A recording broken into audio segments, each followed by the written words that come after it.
All right, Wyze cordless vacuum, tipped over, and now I push the button and it wouldn't turn on. So here's the trick. There's a black piece like this. If you're missing this, goddamn fucking piece of shit. It looks like this, okay? If you're missing that, you're fucked, because that's what's going to push the button. There's your button. Here's your cap, okay? So this just pops off, pop. Pop that off, and then this needs to lay underneath everything where it can touch the button.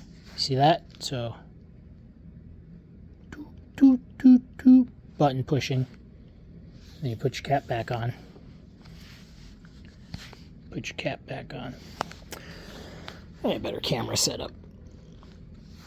All right, and then your cap goes back on, and that's all there is to it. So you're welcome. This is the only video showing this on the internet.